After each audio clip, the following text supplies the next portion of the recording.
Howard, I think you showed the star to the dressing room. Now, would you tell our audience at home who our guest is this evening? Well, Mort, I'd love to. Put that ukulele down. It's Tiny Tim.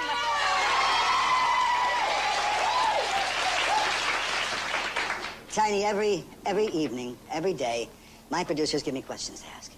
You and I have done shows several times over the course of the last 10 years.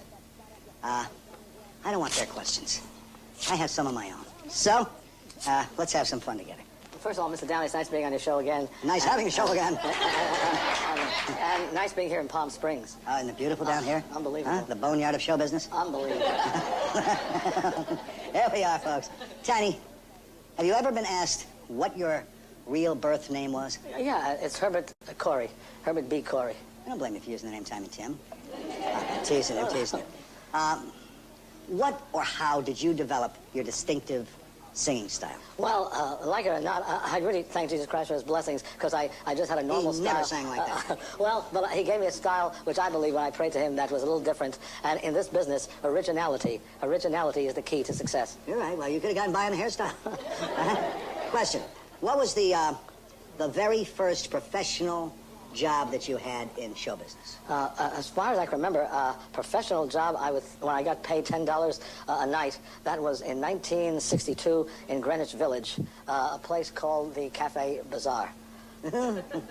Cafe Bazaar, 1962, so we're talking a little 30-plus years that you've been in the business. I mean, I've been paid for amateur nights sometimes, but in the 50s, but I didn't really work at the places. They just paid me for winning the contests. When was the, what did you do before you sang, before you picked up the ukulele and started singing? My best job I had was a messenger for Lowe's MGM, 1951 to 52, when Lowe's had the home office in New York City on 45th Street at 1540 Broadway. You were in Laugh-In. Do most of you folks remember Laugh-In? What year did you start in Laugh-In? That was January 24th, 1968. 24th, 1968, you became a permanent fixture. Excuse me, it's a semi-permanent. Yeah, I wish I were permanent. Did you, what kind of dough did they pay in those days? It was $7.50, if I remember correctly, for those initial Laugh-Ins. Then when Tipper Through the Tulips hit the charts in 68 of May, Mr. Silver, who managed me, wanted about $7,500 or $5,000, which really I wish that never would have happened, but that's what they asked, and they used me sporadically. I remember the first time I saw you, and I wasn't sure exactly what to think, and I imagine a lot of other folks felt the same way. Did that bother you? Did you feel you were being, did you feel that you were held up to ridicule? Yeah, well, it was tough to get letters. After the Laugh-In show, 98% pan mail. They said, where'd you get them from? What's happening to the world? The Los Angeles Times said, a low boo to Tiny Tim. But even though that was rough, I'm not saying it wasn't, sorry. That's the same thing that happened when I had this long hair in 54 around the neighborhood in New York City and Washington Heights. Only this time, it was on a larger scale. It was around the world. Tiny, what's the biggest year of earnings you ever had? How much money? That was, well, I'd say 68, 69 altogether. In those years, I'd say it must have been about near 2 to 4 million. 2 to 4 million bucks. How much of that did you have to pay out to managers, to agents, to other people who were there to share in your success? Well, the honest truth is that I only got $100 a week allowance. They kept me at the Sunset Marquis Hotel. They sent maybe about $300 a month to my parents, and the rest, you know, sometimes they covered the amount so I wouldn't tell the press. And it so happens to be, I saw Bill Cosby. A lot of people don't mention this, but Bill Cosby and I had the same manager in Los Angeles, and he was also taken. But you know, the 70s were not easy for him, but he made a comeback, you know, as you know, later on. Sure did. Did the Laugh-In situation help you or hinder you? It helped immensely. It did. I don't have no animosity even to these managers, except that, you know, they do the right things. You know, it's unfortunate everyone cheats and takes advantage of things. But at that time, ironically, they had the power to make one a success. We both knew a fellow by, I guess he's passed on by now, Marty Kahn. Yeah, oh, he died. I didn't know he died. I don't know if he died or not. It certainly as a manager a long time ago he died, but, you know. Oh, I know him, yes. He's still around Detroit or Cleveland, around there. Oh, is he in that area? Was he a good manager for you? He never managed me. He didn't manage you? All he did was book me here and there. I see. And, you know, but he never did me any harm, but he just booked me 2 or 3 times, and that was it. Your feelings, honestly, your honest feelings about most of the people in show business. Are they people who help each other, or are they people who really help themselves? I mean, I'd say most of the time they help themselves.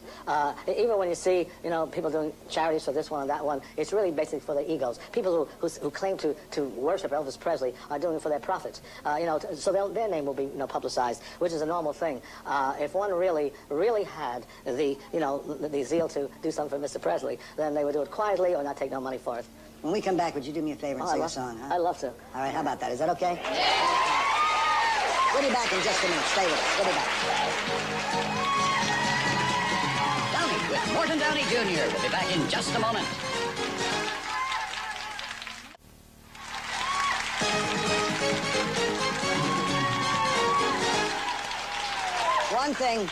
One thing we do a lot of in our business, Tiny, is we BS the public, we BS ourselves, and we're not always straight out about things.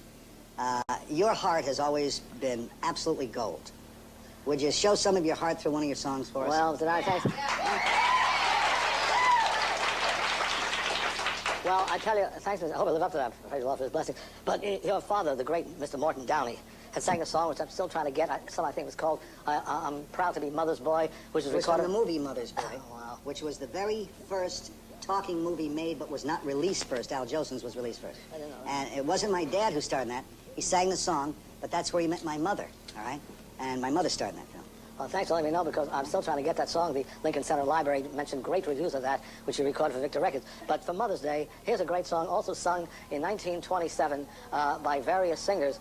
You're always a baby to Mother. She never stops caring for you. Even though years have passed since you played with each toy, she'll kiss you and call you her own baby boy. When everyone else has forgotten, she's one pal who never says no. You're always a baby to Mother, no matter how old you may grow.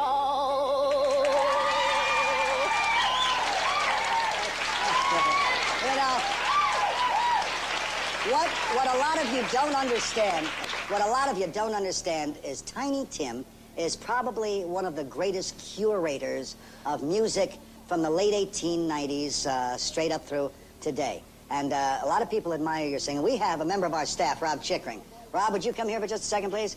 Rob Chickering is a great admirer of yours, and he tries to imitate you. All right?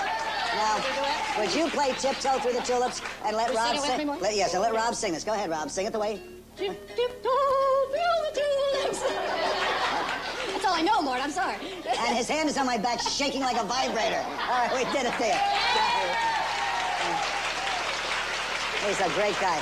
But this is a man who I would say is the curator of modern music that your parents, your grandparents, and even some of us remember.